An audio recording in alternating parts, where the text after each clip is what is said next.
チェンジレポルト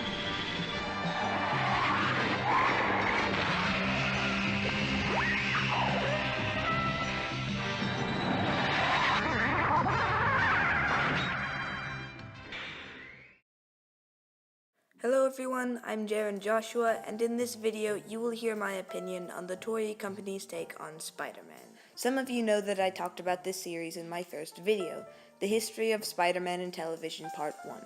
I said, after watching a few episodes, it didn't exactly feel like a Spider-Man show. It felt more like a Japanese Batman series where Spider-Man and Batman switched minds. That's a pretty good description, but after seeing the first episode for a second time, I would say it's like a mix of Spider-Man, Godzilla, Power Rangers, and Batman. Instead of Spider-Man going after his Uncle Ben's killer for revenge as an origin story, this Spider-Man spends the entire show going after his father's killers, Professor Monster and the Red Cross Army, in order for justice and revenge. Also, how Spider-Man got his power strays far from the original storyline. Takuya Yamurasho, aka Spider-Man's alter ego, finds his dying father next to a calm river. Before he passes away, he pleadingly asks his son to finish his latest project. He says, "Lately, there's been a lot of activity from a group that is secretly invading Earth. I don't know who they are yet, but we need to find them. Takuya, please do this for me." Before he could continue, he closed his eyes and died. In a matter of seconds, the creatures who murdered Takuya's father came out of nowhere and attempted to finish him off. They didn't get rid of him, but they did give him multiple bruises, as well as a fatal cut on his neck. They also managed to chase him into a pit. Thinking the fall killed him, the army of extraterrestrials and their leader left. While in the cave, Takuya met the last being from the planet Spider, known by Garia. He told him that the Red Cross Army, led by Professor Monster, were the ones your father was searching for, and the ones who killed him. They need to be stopped. Takuya then passes out from his injuries, and possibly his mental condition as well. Garia knows that Takuya is dying, so he gives him the spider extract to save his life. Not only does it save Takuya's life, but it also gives him the ability to regenerate and added strength. Garia also gives him the spider bracelet, which lets him access things like his suit, shoot spider strings, cast spider nets, climb walls, summon his flying car, spaceship, and giant robot known by Leopardon. How do I feel about this? To be honest, I thought episode 1 was kind of cool, although it was only rooted from the original Spider-Man at minimal terms, meaning 25% actual Spider-Man. However, I like to look at this series as a show about an alternative Spidey, like Batgirl is an alternative Batman, and Toxin is an alternative Venom. Supergirl isn't a show about Superman, it's a show about Supergirl. Japan's take on Spider-Man is really quirky, but that's sort of what makes it stand out.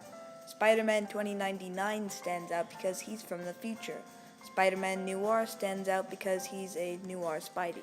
And Takuya Yamurasho stands out because he's super quirky. It's almost like this Spider-Man's charm. There's actually a surrogate Batman who lives in Japan. Like the Dark Knight's alter ego is Bruce Wayne, the Batman of Japan's alter ego is Jiro Asami. So that's another thing I really like about this series. It's divergent from normal Spidey. They're telling the story of a Spider-Man in a completely different way that actually works pretty well. It's a shame he's not a part of the Spideyverse, or even Ultimate Spider-Man's Web Warriors. I don't see why he isn't when there's a Spider-Cat on the team.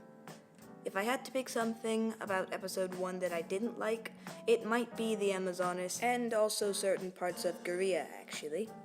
Amazonas and Professor Monster were afraid that Professor Yamurasho, Takuya's father, would find them and what they came to Earth for, the Marveler, Garia's spacecraft he used to escape their clutches. To make sure this didn't happen, Professor Monster and the Amazonas agreed that the best thing to do was to kill Professor Yamurasho.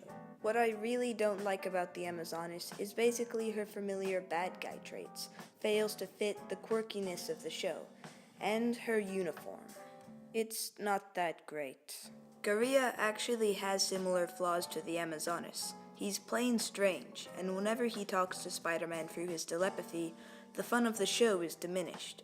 He almost makes responsibilities seem like burdens. Not to say the cons of these characters are the actors' faults though, they did a fine job. So, to conclude the video, things I liked. It was divergent from normal Spider-Man, and it was really quirky, which also made it fun. Things I didn't like. Guerrilla and the Amazonas. 1 out of 10, 1 being unbearable, and 10 being a masterpiece, I would rate this one, at least, a 7.4. What do you guys think of Japanese Spider-Man? Make sure to let me know in the comments below, and if you enjoyed today's video or want to see more reviews, please don't forget to hit that like button and subscribe to Jer and Joshua for more videos like this one. Anyway, thank you so much for watching, and I will see you in the next video.